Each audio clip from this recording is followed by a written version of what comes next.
정상이 아니죠. 약간 이상한 사람들의 눈이 때문에 예수 믿는 거는 정상이 아닙니다. 약간 이상해야 예수 믿어요. 합리적이고 이상적이고 과학적으로 따지는 예수 믿는 거예요. 자, 화면 펴주시면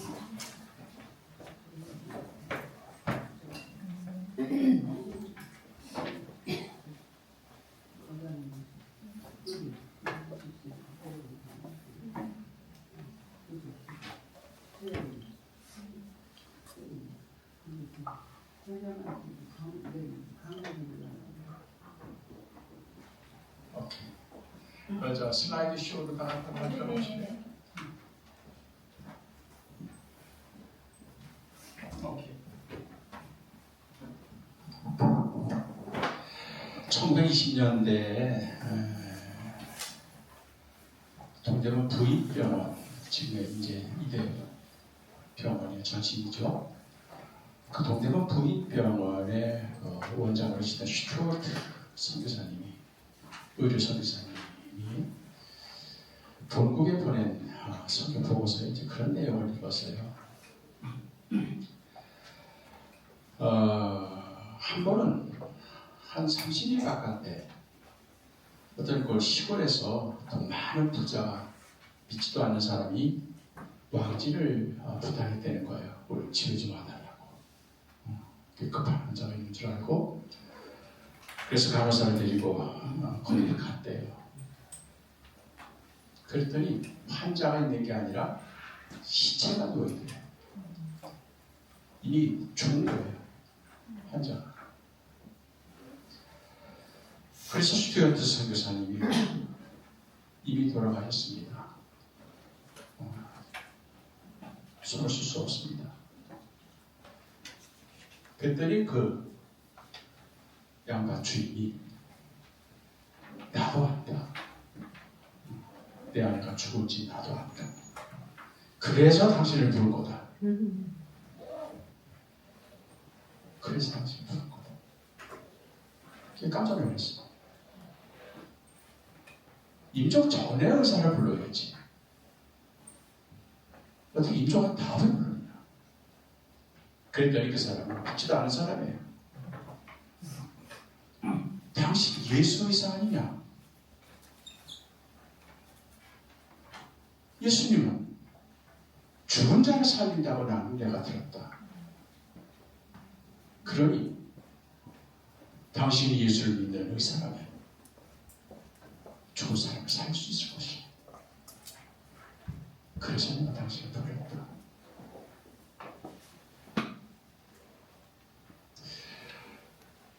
백 년 전으로 돌아가서 여러분이 슈튜어트 선교사였다고 생각했을 때 여러분의 다음은 어떻겠습니까? 믿지 않는 사람이 예수 믿는 의사를 불렀습니다.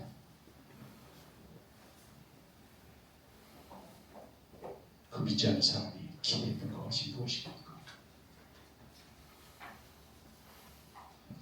슈튜어트 선교사님은 그 사실을 보고하면서 이 한국 땅에서 믿지 않는 사람들까지 우리 믿는 여성 의사들에 대한 기대가 큽니다.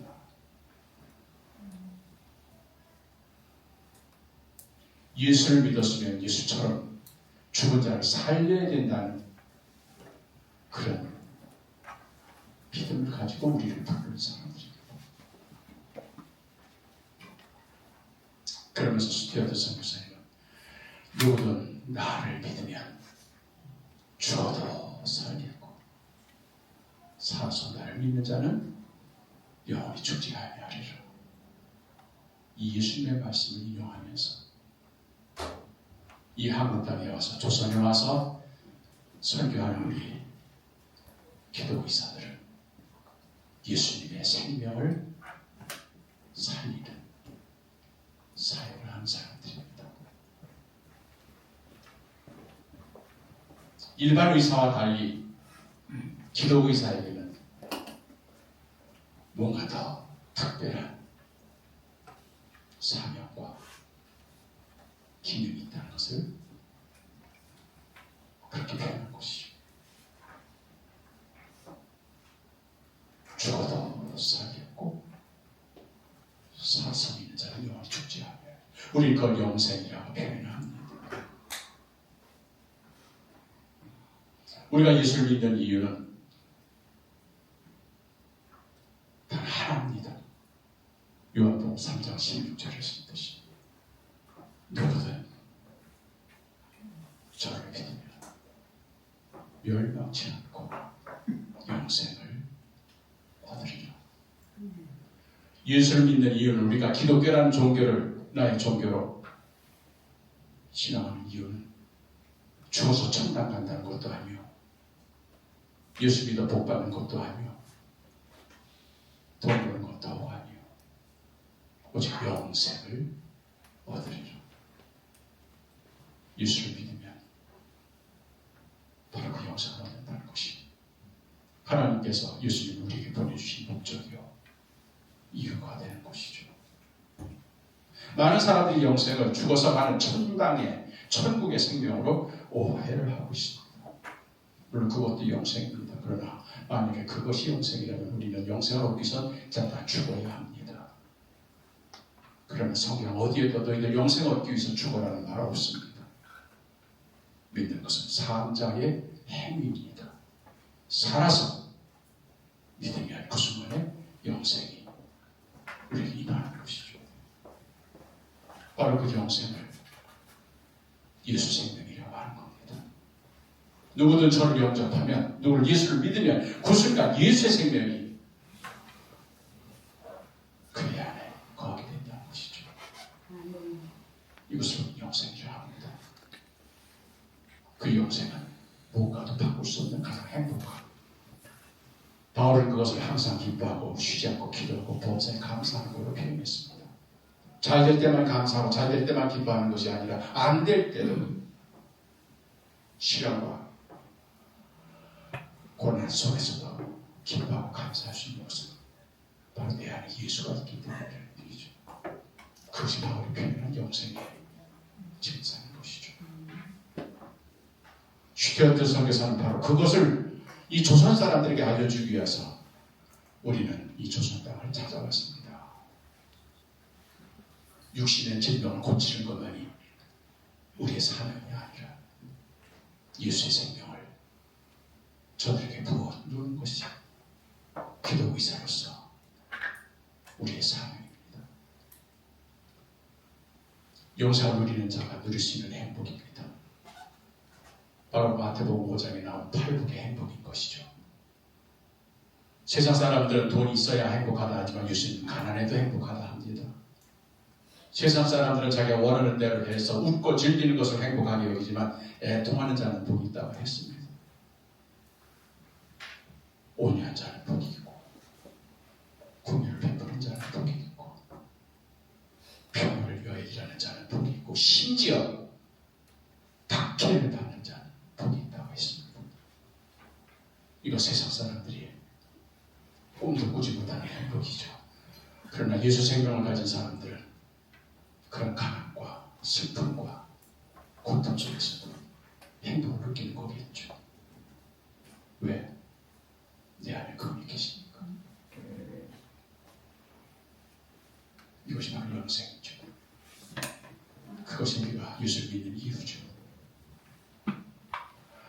예수님을 찾아온 이 율법학자, 내가 무엇을 하여야 영생을 얻으리까? 한마디로 이 사람은 영생을 얻지 못한 사람입니다. 직업이 율법입니다. 눈 뜨자마자 율법, 성경을 읽고 그걸 강론하고 묵상하고 그에게는 성경 중에 있는 모든 말씀을 꿰뚫어하는 그 무청자 그는 영생을 누리지 못하고 있었던 거죠. 참된 행복을 느끼지 못한 거죠. 그래서 예수님이 와가지고 내가 무엇을 하여야 영생을 얻겠습니까? 교회를 10년, 20년, 30년 다녔어도 이 내적 평화와 안에서만 느낄 수 있는 참된 이 영적인 행복을 느끼지 못하는 교회 다니는 사람들과 똑같은 고백인 것이죠. 그때 예수님께서 내 전공이 무엇이냐? 예, 제 전공이 율법입니다. 성경입니다. 그래, 그럼 거기서 찾아보자. 성경에 무엇이라 기록되었으면 넌 그걸 어떻게 읽느냐? 무엇이라 기록되었으면 어떻게 읽느냐? 두 가지 질문입니다. 무엇이라 기록되었으면 어떻게 읽느냐? What? How? 왜 예수님 그렇게 질문하셨을까요? 바로 영생의 비결이 성경에 있는데 성경에 무엇이라 기록되었으면 그걸 어떻게 읽느냐? 넘겨주실래요? 이 앞에다 갖다는 내가 탁탁 쳐도 되는데 옮길 수 있어요? 그랬더니 두 번째 옮길 수 있어요? 예. 여기다 놔주세요.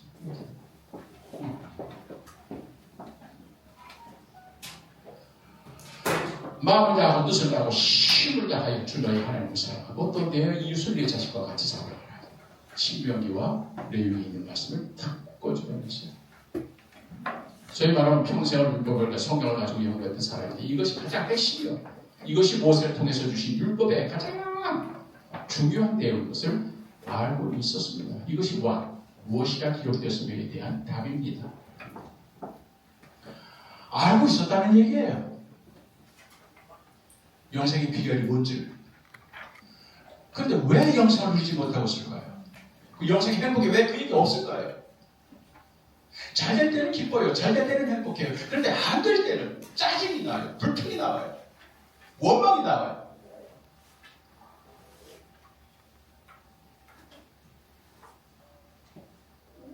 이것이 바로 율법학자의 고민이었던 거죠. 문제는 how, 어떻게 읽느냐에 있는 것이죠. 너 성경 어떻게 읽느냐? 저는 세 가지로 분류하죠. 첫째는 눈. 시각 장애자는 정자로 이렇게 있죠. 글 깨진 사람들은 누구나 다 성경을 눈으로 읽습니다. 그러나 눈으로는 아무리 읽어도 1년에 성경을 10독했다 하더라도 눈으로 읽는 것 가지고는 영생과 관계가 없는 거죠. 두 번째 단계는 마음으로. 여러분이 성경 읽다 보면 감동이 옵니다. 뜨거워집니다. 깨달음이 옵니다. 가슴이 벌렁벌렁거립니다. 아하, 이게 말씀이구나. 단순한 활짝 아닙니다. 망치를 두드립니다. 이슬비처럼 촉촉히 젖혀집니다. 마음으로 깨닫는 거죠. 그 다음에 마지막 단계는 몸으로 그걸 실천하는 거죠. 행하는 거죠.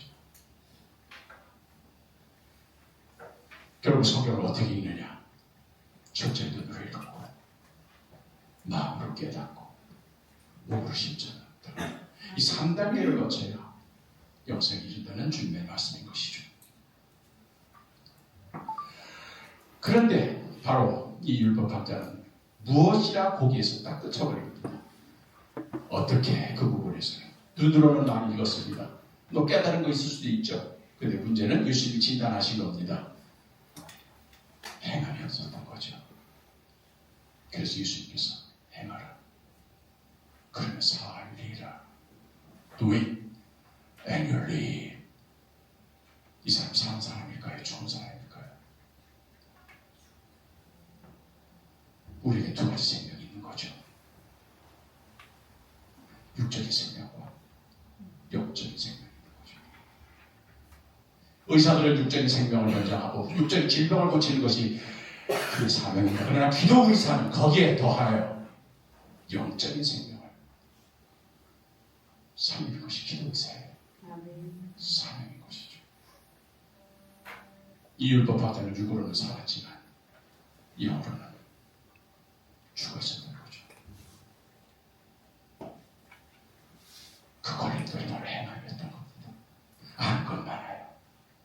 아는 건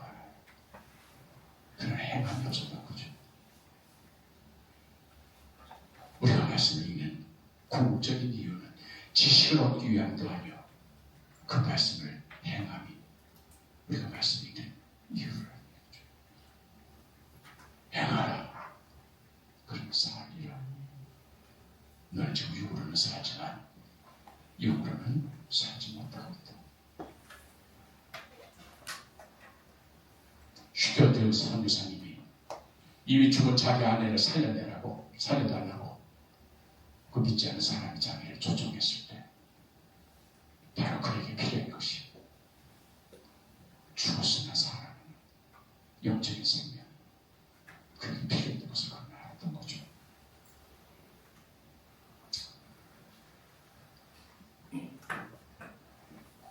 그런데 그 사람은 바로 행함으로 대금되는데 자기를 옳게 보이려고 내 육이 누구입니까? 두 번째 질문을 합니다. 왜 질문했을까요? 몸을 뜻을 다하고 힘을 다하고 정성을 다해서 줄놀이 하나님을 사랑하고, 이건 모세율법에 기록된 대로 제사, 번제 제사 지내고, 그 다음에 절기 헌금하고, 금식하고, 구제하고, 율법 그대로 지키면 하나님 사랑하는 거, 그거는 그대로 하면 됩니다. 문제는 뭐냐? 네 이웃을 내 몸과 같이 사랑해라 했는데 그 이웃이 누구인지를 알아야 되는 거죠.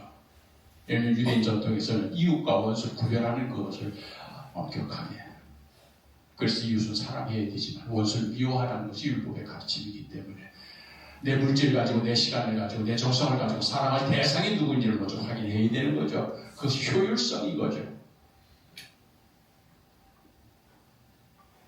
가급적 내 시간과 내 물질을 이웃에게 베풀어야 되는 거기 때문에. 그래서 누가 나의 이웃입니까? 하고 물은 거죠. 이웃 판별법을, 내가 누구를 사랑해야 되는지를, 그 캔대거리를 가르쳐 달라는 그런 말씀입니다. 여기서 예수님의 유명한 사마리아인의 이야기가 나옵니다. 이 이야기는 히스토리얼 팩트가 아닙니다. 있었던 사건이 아니에요. 예수님이 만들어낸 픽션입니다. 예수님의 단편소설이에요. 그러면서 누가 나의 이웃입니까? 내가 누구를 사랑해야 합니까? 그 질문에 대한 답으로 얘기를 쭉 한 겁니다. 어떤 사람이 예루살렘에 살던 유대인이 여리고로 내려가다가 골짜기에서 강도를 받으면서 다 빼앗기고 얼마나 얻어맞았는지 죽을 지경에 처해 있습니다. 그때 세 사람이 등장합니다. 첫째는 제사장, 둘째는 레위인, 셋째는 사마리아인. 제사장, 존경받는 종교 지도자죠.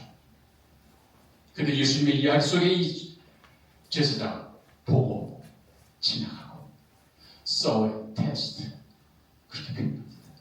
레위도 saw and test, 보고 지나가고.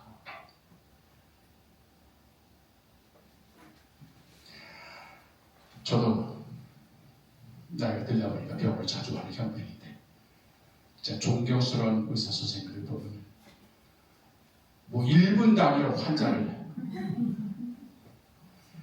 소외 테스트 다음 분초로 다투면서, 그러나 우리가 이렇게 보고 지내가는 환자 중에 우리가 놓쳤던 영혼의 구원의 대상자는 없었는지.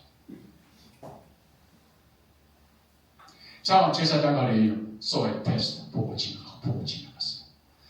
그런데 이 사마리아 사람 보고 봤습니다. 그도 불쌍히 여겨.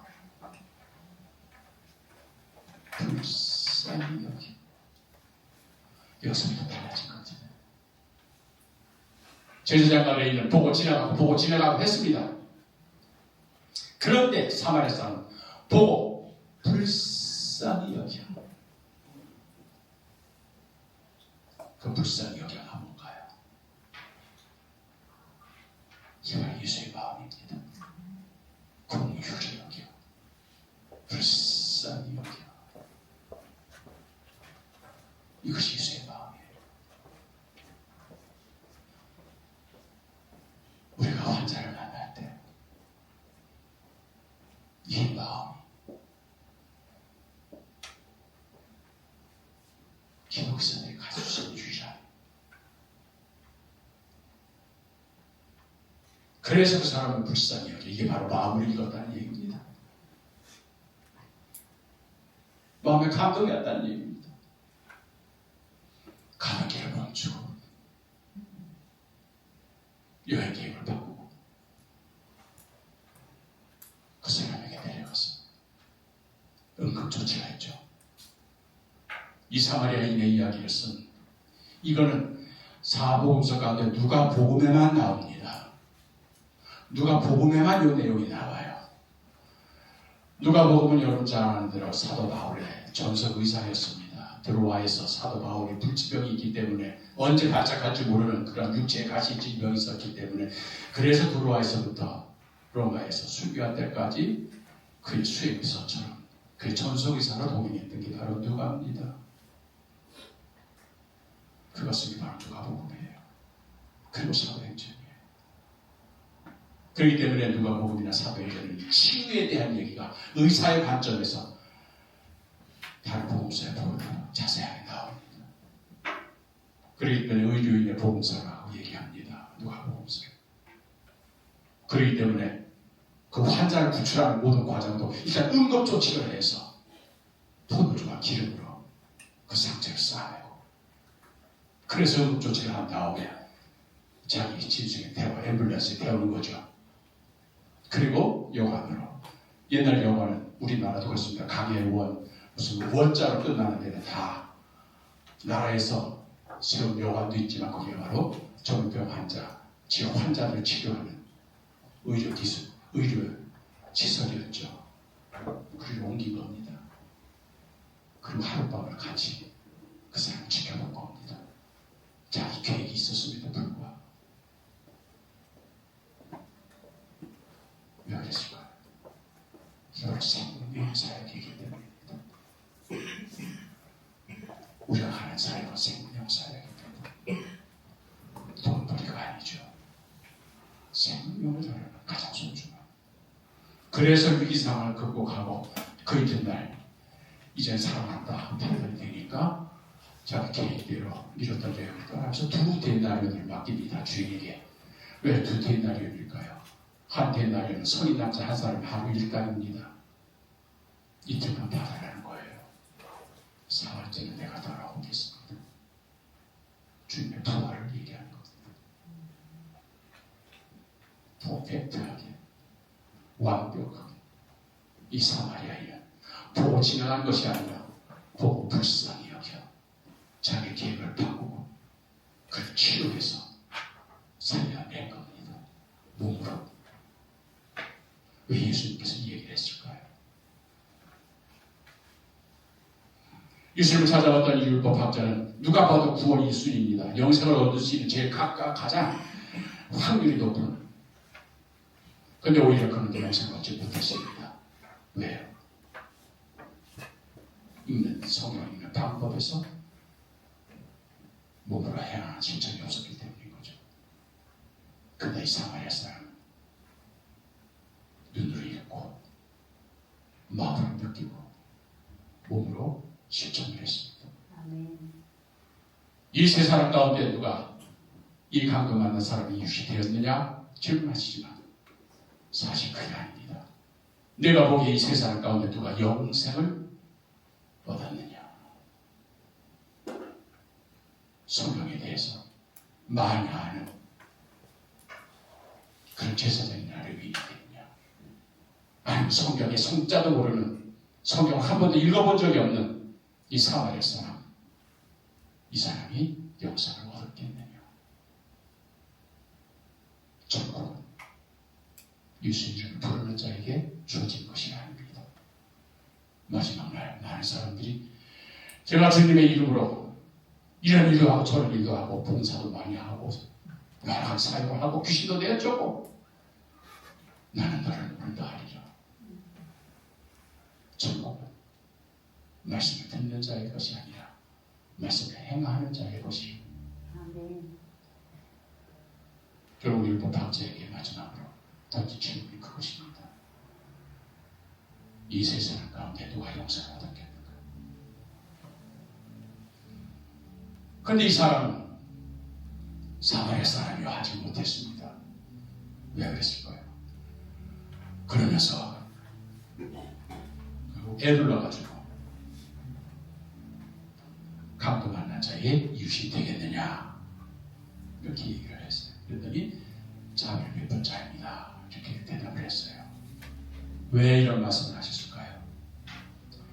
누가 나의 이십니까? 하는 던진 질문에는 내가 누구를 사랑해야 합니까? 내 사랑의 카테고리를, 내 범주를 좀 정해 주십시오.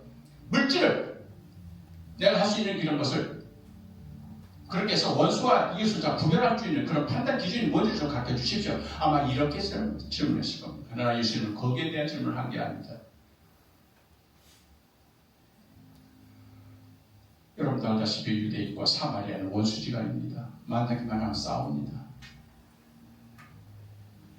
방금 전에 9장에서 어떤 일이 벌어지냐면요. 우리가 10장을 보였는데 9장에서 예수님이 갈릴리 사역을 마치시고 예루살렘 사역을 하러 올라오신데 중간에 사마리아를 통과하게 됐어요.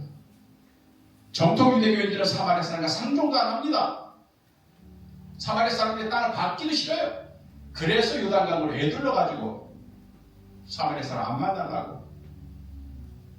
근데 예수님께서는 사마리아 말을 통과하시기로 결정하십니다. 그냥 통과할 정도로 아니까 이미 헤롯들을 내보냅니다. 전령을 내보내가지고 소문까지 내요. 제자들 뜨거워합니다. 이 사마리아 말을 어떻게 통과할 것인가? 아니나 달라. 사마리아 말을 듣고 다 도착하니까 환영 프레카드는커녕 문 열어주지도 않고 온갖 폐역한 말을 하면서 오물을 던지면서 욕설을 퍼부으면서 예수님의 일행을 거부합니다. 결국 예수님께서는 그 마을을 통과하지 못했어요. 바로 9장에서 그런 일을 겪습니다. 이 제자들이. 아주 불쾌하죠. 예수님의 행진을 막았습니다. 그들은 이미 예상했어요. 왜? 500년 동안 사마리아 유대는 원수지간이었습니다. 솔로몬이 죽은 나라가 두쪽하게 나서 북쪽의 사마리아 이스라엘 왕국의 수도이고 남쪽의 예루살렘 유다의 수도이고, 그래서 사마리아 사람과 유대 사람은 만나기만 하면 예수님도 사마리아 여자한테 물 한 바가지 좀 달라 했다. 얼마나 통박을 받습니까? 당신은 유대 남자여 나는 사마리아 여인인데 우리는 대화도 섞지 않는 관계인데, 이것이 사마리아와 유대과의 관계입니다. 그러니 사마리아와 유대는 절대로 이웃지간이 될 수가 없는 겁니다. 근데 예수님은 왜? 누가 나의 이웃입니까? 하는 그런 질문에 너희 이웃은 이러이러한 사람이다 하는 그 얘기를 이스라엘 사람에게 얘기를 했을까요? 이거는 율법학자한테 들으라고 하는 얘기가 아니라 방금 전에 사마리아에서 당한 불쾌한 사마리아에 대한 증오심, 사마리아에 대한 불신, 사마리아에 대한 깊은 증오 꽉 차있는 제자들에게 이 얘기를 했을 겁니다. 아마 이 얘기를 옆에서 듣고 있었던 제자들이 예수님의 이야기 통해서 굉장히 당황했을 겁니다. 누가 나의 이웃입니까? 어떤 유대 사람이 강도를 만나서 다 죽어버리게 됐어요. 거기에 동족인 제사장과 레위는 보고 지나갔습니다. 의아했습니다. 왜 저렇게 말씀 전개하시지? 그런 다음에 제3의 인물로 사마리아인이 하고 예수님이 얘기할 때 이 제자들 심정이 어떻겠습니까? 방금 전에 9장에서 당한 그 기억이 아직도 생생하거든요. 흉년이 들어서 장마가 들어서 먹을 것이 없다. 굶어 죽는다고 해가지고 비료 공장 세워주고 우유 공장 세워주고 구수 공장 세워주고 쌀 보내주고 그냥 그렇게 했더니 기껏 한다는 것이 핵실험이나 하고 미사일이나 쏘고, 그랬더니 야고보와 요한이 화가 나가지고 이번 기회에 하늘에 유황불을 내려서 쓸어버릴까요? 이번 기회에 그냥 아예 그냥 미국 항공모함을 띄워가지고 그냥 왕기 싹 쓸어버릴까요? 믿을 수가 없는 종족이거든요. 사마리아 사람들. 대화가 안 되거든요. 만나기만 하면 싸우거든요. 뿌리 깊은 이 불신과 증오. 이것이 바로 유다와 사마리아의 관계였던 겁니다. 근데 예수님은 그 불쾌한 경험을 직접 당한 예수님은 사마리아를 등장시키면서 제사장과 레위인은 하지 못했던 그 선의 이야기를 풀어나갑니다. 이야기를 옆에서 듣고 있던 이 제자들이 어떻게 그걸 받아들였을까요? 예수님의 말씀이니까 그럴 수도 있지 이랬을까요? No, impossible. impossible. 절대로 사마리아에서는 저런 놈이 나올 수가 없어. 아마 그랬을 겁니다. impossible. impossible. 그런데 예수님 그렇게 끌고 가는 거예요. 왜요? 예수님의 마음은 증오와 미움이 아니거든요.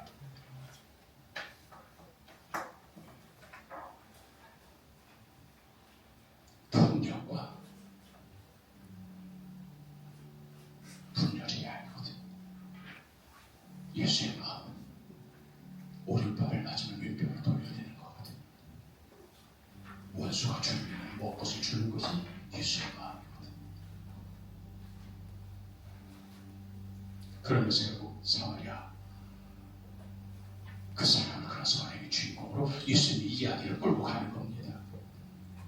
아마 제자들은 전부 다 그 얘기를 들으면서 픽션이니까 현실은 불가능해요. 예수님도 그걸 알죠. 당신도 당했잖아요. 왜 예수님은 그 이야기를 끌고 나갈까요? 이야기 속에는 이야기를 만들어간 사람의 꿈이, 철학이, 사상이 담겨 있습니다. 시 한 편의 시인의 철학이 담겨 있듯이 이 이야기 속에는 예수의 꿈이 담겨 있는 겁니다. 예수님도 압니다. 지금 현실에서는 이 리얼리티, 현실은 유다와 사마리아는 원수지간이다. 만나기만 하면 싸운다. 도저히 대화가 불가능하다. 나도 안다. 그러나 나에게 꿈이 있다. I have a dream. 어떤 꿈? Sometimes 언젠가는 사마리아에서 이런 선한 사람이 나오리라. 이것이 바로 예수의 꿈이었던 겁니다.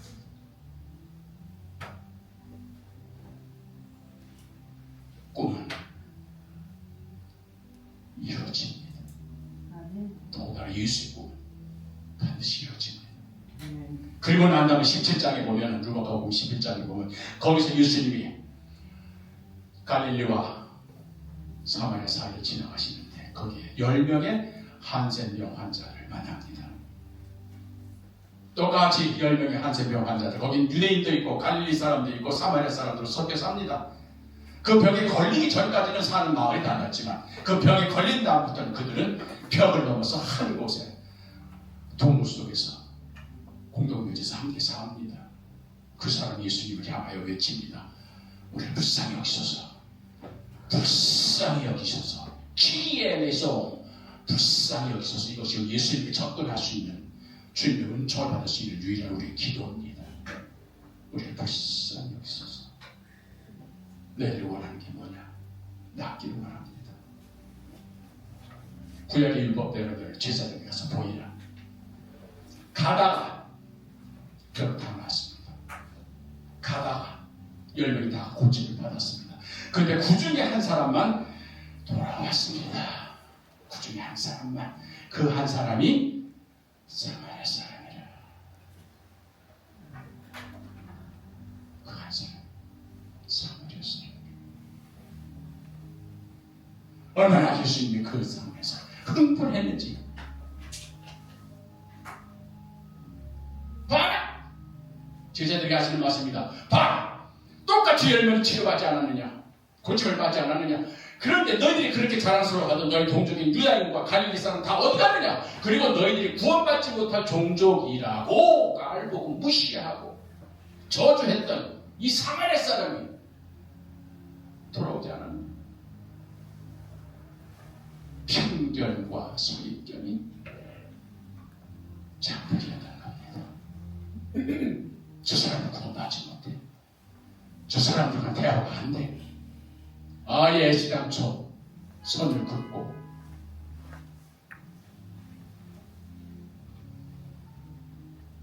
그 한 사람만, 돌아온 그 한 사람만 예수님 축복을 받습니다. 가라, 네 믿음이 너를 구원하였느니라. 다른 9명은 그 음성 듣지 못했습니다. 뭘까요? 다른 9명은 육체적인 질병만 고침을 받았습니다. 그리고 그 후에 육체적인 생명을 연장해서 살았을 뿐입니다. 그러나 돌아왔던 이 사마리아 사람은 예수께 와서 예수를 영접함으로 그는 영생의 주인공이 된 겁니다. 아멘. 이것이 바로 9사람과 그 한 사람의 차이인 것입니다. 우리가 치료에 보내는 환자들 가운데 9명의 환자들이 많습니까? 아니면 1명의 환자들이 많습니까?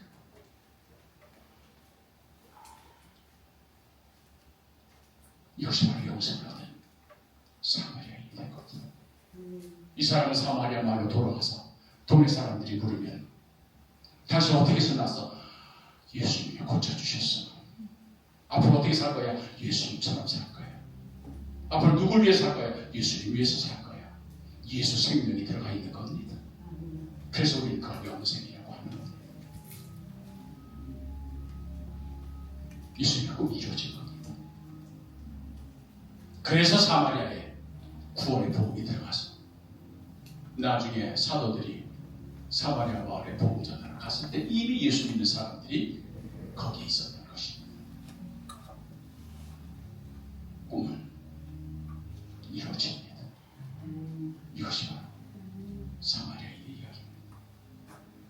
그렇기 때문에 누가 나의 유십니까 하는 질문에 대해서 예수님 이야기를 쫙 들려주시면서 결국 그 사마리아 사람과 유대 사람 처음에 정신이 잃고 죽었을 때 이 유대 사람, 예루살렘 사람이 이제 영화방에서 깨어났겠죠.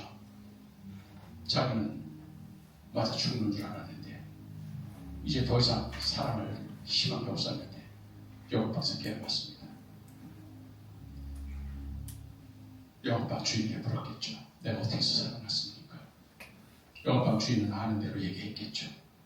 어떤 사마리아 사람이 당신을 발견해서 당신을 이리로 데려와서 하룻밤을 같이 지내면서 극진히 간호하고 그리고 이틀 도와달라고 자기 사비까지 내면서 만약에 그 사람이 사흘 만에 돌아갔다고 칩시다. 사마리아 사람이 이 살아났던 유대인과 그 사마리아 사람은 어떤 관계가 되었을까요? 너희는 이 더러운 사마리아 놈이 감히 내 몸에 손을 대? 인간도 아니죠. 이웃이 된 겁니다. 세상 사람들은 이웃이니까 사랑합니다. 고향이 같으니까, 출신 학교가 같으니까, 이념이 같으니까, 정파가 같으니까, 그러니까 서로 도와줘요. 주머니를 열어요. 그래서 세상 못 바꿉니다. 예수님 세상 바꾸라는 얘기입니다. 이웃이어서 사랑하는 것이 아니라 사랑해서 이웃을 만들어버리라는 얘기죠. 사랑하면 그가 너의 이웃이 된다는 얘기죠. 이것이 함께 왔던 선교사들의 사역이었던 겁니다. 그렇기 때문에 한국에 왔던 모든 의료 선교사들은 거의 이런 선한 사마리아인의 이야기 속에서 기도 의사로서 자기의 정체성, 사역을 확인했던 것이죠.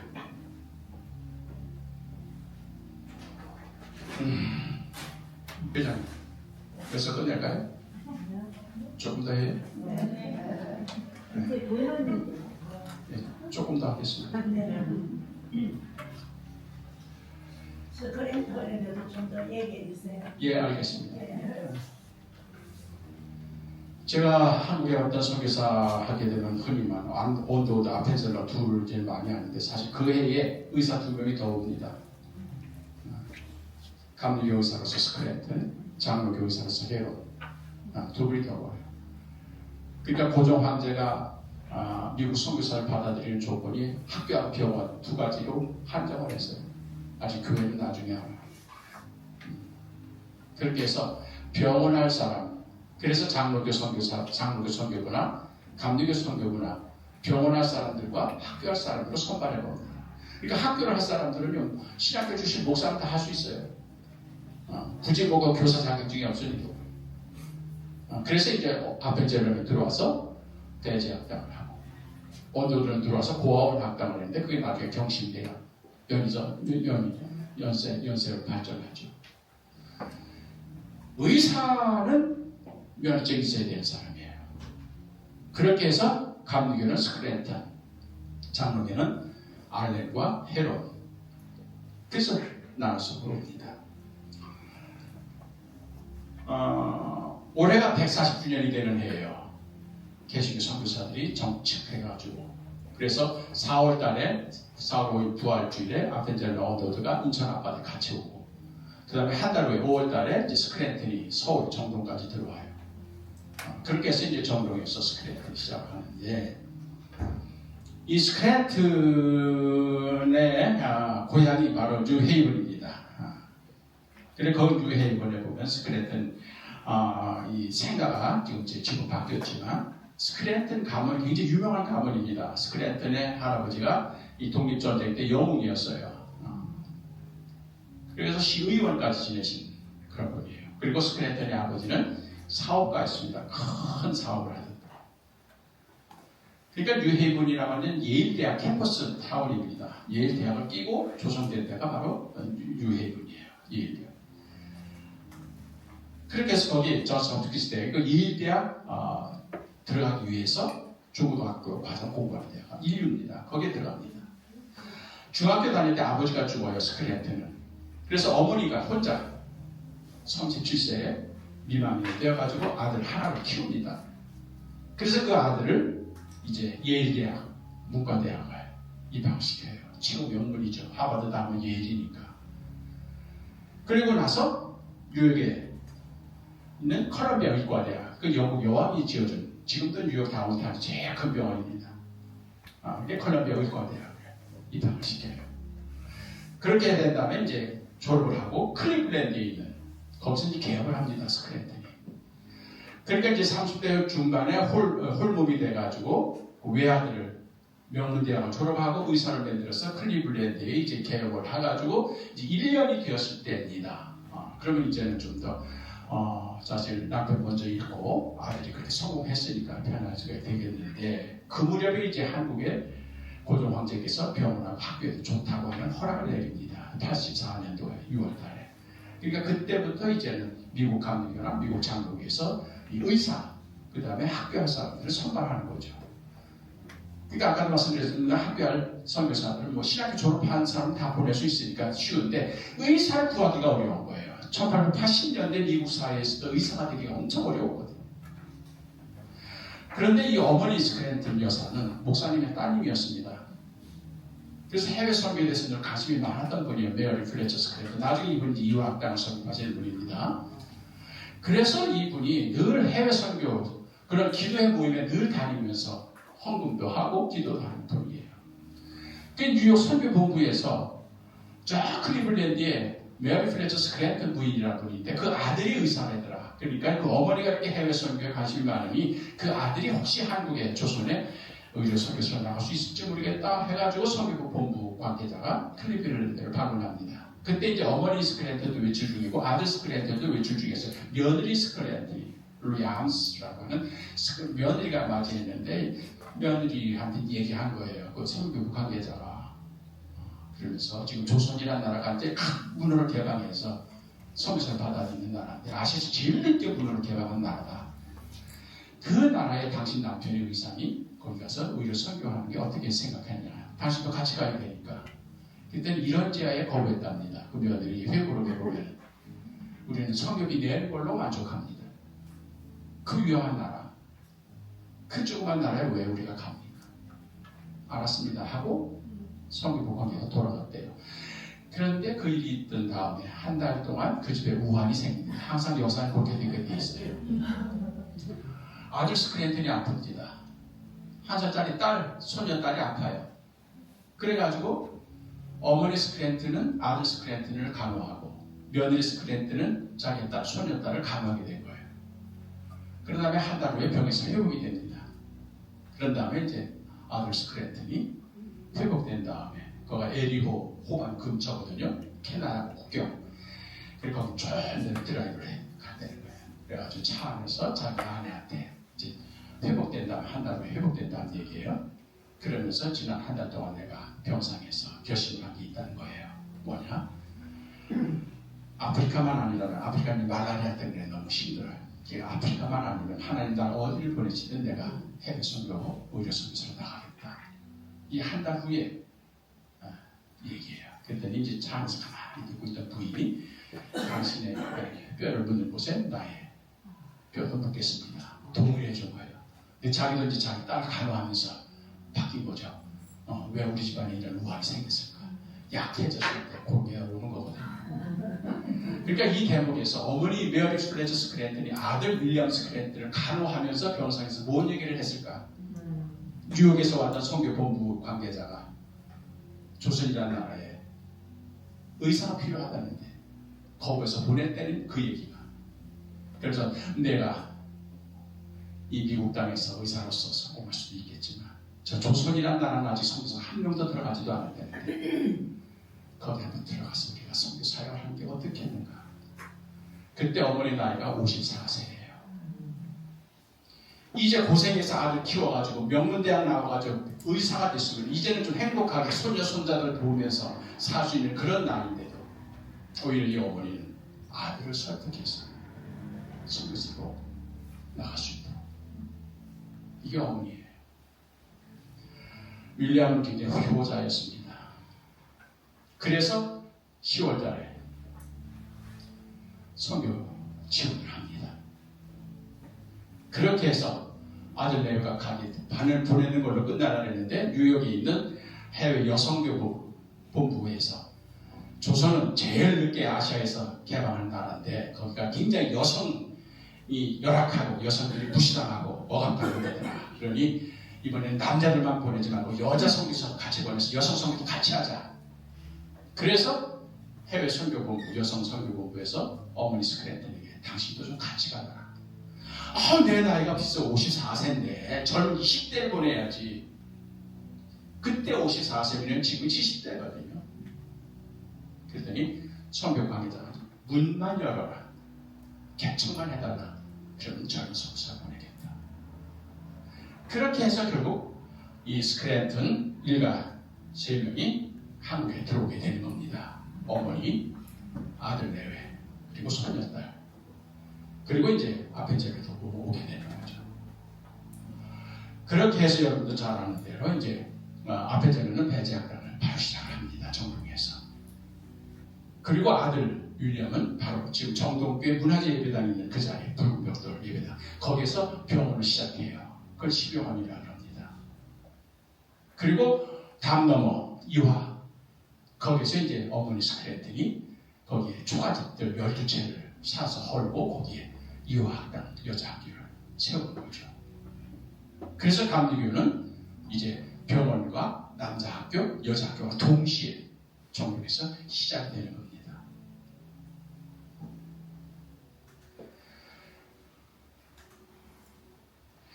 (1887년에) 보낸 편지입니다. 거기 보면 시병원이라는 말이 나와요. 이 시병원이라고 하는 말은 스크랜턴이 이름이 시간동이에요. 그래서 시시가는 병원이나 그런 뜻도 되지만 이건 고종 황제가 내려보낸 현판이에요. 베풀 시자를 쓴 겁니다. 베푸는 병원. 이게 바로 국왕이 기독 의사에게 기대하는 거예요. 베푸는 거. 돈 버는 직급이 아니라는 거죠. 베푸는. 그러니까 여학교에는 이화학당, 남학교에는 배제학당. 그리고 병원에는 시병이 3개를 나라에서 국왕이 지어보는, 이걸 뭐냐면 인정을 해줬다는 거예요. 그래서 국가가 공인하는 기관이라는 뜻이에요. 2년 만에. 그런데요, 이 편지를 읽어보면은 스크랜턴이 나는 국왕의 시병원이라는 이름을 지어받아서 국왕이 인정해주는 이런 병원이 됐다는 것에 만족하지 않는다. 그러면서 바로 뭐라고 했냐면은 나는 이 시병원, 여기입니다. 정동에 있는 이 병원을 3군데로 찢어서 나눠서 하겠다. 그래서 서대문 바깥에 애옥에 지금 아현이에요. 거기 남대문 시장 한복판이에요. 그 다음에 동대문 바로 순강 아래 대표적인 빈민촌입니다. 특히 애옥에 여기는 전병 환자들만 고치는 그런 국가 경영하는 의료원이 있었고, 여기가 바로 연고 없는 어린아이들 무덤, 그곳으로 가난한 사람들이 있는 천민들이 사는 소외된 그런 지역으로 병원을 뜯어옮기겠다는 거예요. 왜? 이게 정동에 있다 보니까 여기 바로 덕수궁이 여기 있죠. 여기 경희궁이 있죠. 미국 공사관, 영국 공사관, 해외 공사관 다 여기 있어요. 여기는 로열 플레이스입니다. 이게 양반 저택들이 즐비해요. 여기 가난한 환자들이 못 온다는 겁니다. 그러면서 병원은 가난한 환자들이 있는 곳으로 데려가야 된다. 그러면서 자기 계획을 또 굿 세마리탄스 허스피털이라고 표현합니다. 선한 사마리아인의 병원을 나는 이 조선 땅에서 하고 싶다. 이것이 바로 스크랜턴이에요. 1880년대 예일 대학 졸업을 하고 콜롬비아 의과대학을 졸업하고 클리블랜드에서 한 3만 평이 됐다. 그 병을 하려고 하는 분들이 제가 둘러봤더니 그런 행복한 상류 1%가 누릴 수 있는 행복의 조건을 포기하고 조선 땅에 와서, 그것도 외국인에게 안전한 정동을 떠나서 강도와 가난한 자와 전문병 환자들이, 여기는 무당, 각바치, 제일 밑바닥 사람들, 백전대사, 그런 곳으로 병원을 세우게 돼. 이게 바로 굿 세마리탄스 수리신 거죠. 병원을 내더라도 어디가 몫이 좋아서 돈 많이 버니까 그것이 판단 기준이 아니라 돈 없고 가난한 사람들 치료해 줄 수 있는 곳이 어디가, 그것이 기록의사의 판단 기준이 되는 것이죠. 그렇게 해서 스클랜드는 병원을 새 곳으로 옮깁니다. 그래서 상동에 시병원을 주병원을 시병원으로 옮깁니다. 그것이 오늘날의 상동교회로 발전하는 거죠.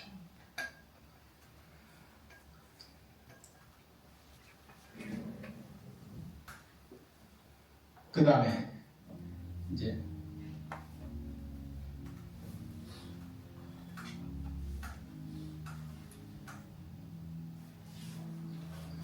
동대문으로 옮긴 건 거기에 보리 시약소를 이제 어머니 그걸로 다 옮깁니다. 그래서 이제 이 정동에 있었던 보구여원이라고 하는 여자병원을 87년에 시작한 건 여러분 잘 아시잖아요. 그것이 이제 1890년대 폐쇄가 되면서 이것을 동대문으로 옮기죠. 그래서 동대문 부의병원이 됐다가 나중에 해방 후에 이대병원으로 옮겨가는 거죠. 그래서 거기 동대문 교회가 세워지는 거죠. 애옥의 아현, 거기 아현 디스펜서리를 세웁니다. 아현 시약소. 그게 발전돼서 오늘날 아현 교회가 되는 거죠. 이것이 바로 스크랜턴이 한국에 와서 한 사역입니다. 그러니까 이 스크랜턴은 어머니한테 어려서부터 받은 신앙교육, 누릴 수 있는 행복의 조건을 기꺼이 포기하며 열악한 곳을 찾아서 내려가면서 결국 이분이 1916년, 한국에서는 1914년에 이제 은퇴하고 귀국합니다. 저기 일본으로 갑니다. 그리고 일본으로 가서 22년도에 고베에서 거기에 부두가에서 일하는 조선인 노동자들을 위해서 빈민촌 가와도요이크와 함께 그런 빈민촌 선교하다가 일본에서 돌아갔어요. 그래서 스크랜턴, 윌리엄 스크랜턴 교수는 고베에 있어요. 어머니 스크랜턴은 이제 유학당 서력을 해서 10년 동안 육성을 합니다. 그런 다음에 이제 프라이, 그래서 젊은 20대 선교사들이 들어오니까 그들에게 다 넘겨주고, 그 다음에는 상동교회 소속이 돼서 경기 남부, 수원, 이천, 여주까지 다니면서 복음을 전도해요. 그러다가 이제 1901년에 풍토병에 걸립니다. 수두로 설사병에 걸린 거예요. 도저히 치료가 안 돼요. 그렇게 해서 결국은 치료를 받기 위해서 미국으로, 아들과 같이 미국으로 귀국합니다. 그래서 1903년 만에 어느 정도 차도가 있었어요. 그 사이에 70이 넘었어요. 스크래턴 부인이. 은퇴가 된 거죠. 이미 이 화학당은 후배들이 맡아서 잘 키워지고 있습니다. 그런데 어느 정도 회복이 되니까 이 스크래턴 부인이 아들 선택해서 조선으로 나가자. 주변에서 다 말입니다. 아직 건강이 완전치도 못한데, 조선에 나가서 이미 70이 넘어서 은퇴한 다음인데 할 일도 없는데 왜 조선을 합니까? 이유는 하나입니다.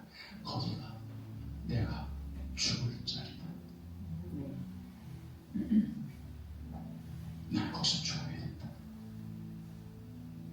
이것이 스크래턴 부인의 마지막 소원이었던 거죠. 그러니까 이분들은 태평양을 건너서 조선에 올 때 이미 여기에 무덤자리를 바라보면서 온 겁니다. 여기서 내 뼈를 부드리려. 그래서 1904년에 서울을 들어옵니다. 한 달 동안의 태평양 건너는 여행이 결국 또 병을 재발합니다. 그래서 이때부터 1909년도에 돌아가실 때까지 결국 거의 병상에 누웠습니다. 한국은행 본점 자리, 거기가 바로 이번에 마지막 사태가 있었던 자리예요. 명동. 거기서 아들과 같이.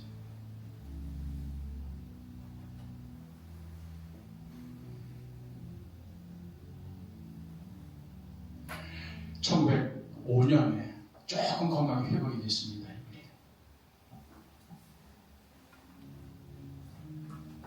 그때 마지막 지방 전도 여행을 시도해요. 경기도 여주, 광주, 이천 지역으로 가마를 타고. 주변에서 다 말입니다. 아직 건강도 완전히 준비했는데. 그래도 여행을 가야겠다고 합니다. 전도를. 이유는 딱 하나입니다. 이 양반이 유학당을 사역을 내려놓고 상동교회를 겪은 경기도 일대에 복음을 전하면서 그때 복음을 받아들였던 이 부인들이, 시골 부인들이 보고 싶어 하는 거예요. 이 어머니를. 그 편지를 받은 겁니다. 보고 싶어요. 보고 싶어요. 나를 보고 싶은 사람이 있다. 그래서 그 여행을 감행합니다. 이때 구타펠이라고 하는 이화에 들어온 독일계 개토의 20대 중반의 아주 젊은 여자 선교사가 동행을 합니다. 보호자격. 구타펠이 쓴 마지막 보고서를 읽어보면 자기는 처음에 불평했대요. 저 노인네가 왜 저런 무리한 여행을 하나. 그랬는데 구타펠이 함께 스크래턴 부인과 스크래턴의 마지막 지방여행입니다. 하고 와서 보고서를 쓰면서 자기 생각을 좁았다는 것을 얘기를 합니다. 왜? 그러니까 이미 쇠약해서 아주 완전히 바닥이죠. 기력도 쇠하고. 그래서 그냥 가가지고 뭐 거리나서 전도하거나 설교 그런 거 못합니다. 그냥 찾아오는 부인들을 만나는 거, 그거가 이제 마지막 사역인 거예요. 그랬는데 광주에 어떤 교회를 갔는데 개척된 지 10년이 지냈는데도 약 10여 명 교인도 아주 그냥 미약한 교회가 하나가 있었다는 거예요. 그 교회를 다녀왔는데 스크래턴 부인이 다녀온 다음에 한 달 만에 그 교회가 50명으로 늘어났다는 거예요. 그러니까 깜짝 놀란 거예요. 가서 뭐 노방전도 한 것도 아닌데 나중에 사정을 알고 봤더니 그 교회가 부흥되지 못한 이유가 그 마을에 터질 때가 있었던 거예요. 양반 귀족 출신으로. 그러면서 양반은 아주 그냥 그렇게 해서 야소교는 이거는 서야 오랑캐 정도다 해가지고 자기 마을에 있는 모든 사람들한테, 소장인들한테 예배당 가지 말라고 엄명을 내렸던 거예요. 그래서 그 교회가 부흥이 안 됐던 거예요. 그런데 스크래턴 대부인이 가마를 타고 온 겁니다. 이거 명상황후를 3번이나 만난 분이에요, 이분은. 그래서 수시로 당수리도 왔다 갔다 하시던 분이에요. 그리고 이분은 나라에서 이화학당을 지어주면서 나라에서 하상급 기수라고 하는 그런 관리를 파견해가지고 항상 스크린의 부인을 보호하도록 할 거예요. 굉장히 귀족인 거죠. 그 분이 이 시골 바다까지 온 거예요. 그 터질 때 가면 그 양반이 스크린의 부인을 만나러 갔답니다. 그 양반이 하는 말이 딱 한마디입니다. 내가 지금까지 야소기를 믿지 않고 야소기를 우리 마을에서 내주줄 애를 썼는데 지금 당신의 얼굴을 보니 곧 죽을 사람이다. 내가 보기에도 곧 죽을 사람이다. 그런데도 불구하고 이 시골까지 와가지고 당신의 종교를 전하는 걸 보면 당신의 종교는 죽음도 극복할 수 있는 어떤 무엇인가 있는 것 같다. 아멘. 생명과도 바꿀 수 있는 그 뭔가 소중한 것이 당신의 종교에 있기 때문에 당신이 지금 이렇게 죽음을 각오하고 온 거다. 그게 뭔지 내가 알아보리라. 그래서 스크랜턴 부인이 서울에 올라간 다음에 한문 성경책을 구해가지고 탐독을 한 겁니다. 그리고 한 달 만에 이게 집니다. 그리고 자기 군족 사람들 다 불러서 우리 오늘부터 예배당 가자. 그래서 50명 늘어나다. 구다페리 그 보고서를 쓰면서 마지막 문장이 그겁니다. 나는 말과 행동이 아니라 존재로 전도하는 부인을 만났습니다. 아멘.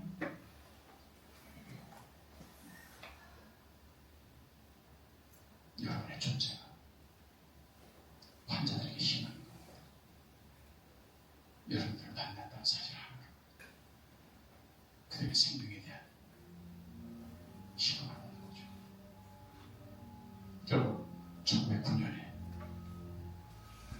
죽어서 양아진에 묻힙니다.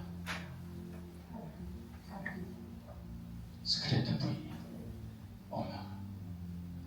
그래서 아들 이 비서를 세워줬습니다. 양아지. 그리고 아들은 22년도에 고베에서 죽어요. 묘비를 똑같은 모양으로 만들게 됩니다. 어머니의 신앙이 아들의 신앙으로 그대로 연결이 된 거죠. 뭐 구질구질한 얘기 안 썼습니다. 여기 어머니 이름 생기고 그 다음에 아들이 지었다는 걸 이세였다는 걸 한다면 여기 십자가에 EAS 라틴어로 예수의 약자입니다. 요거는 딱 생깁니다.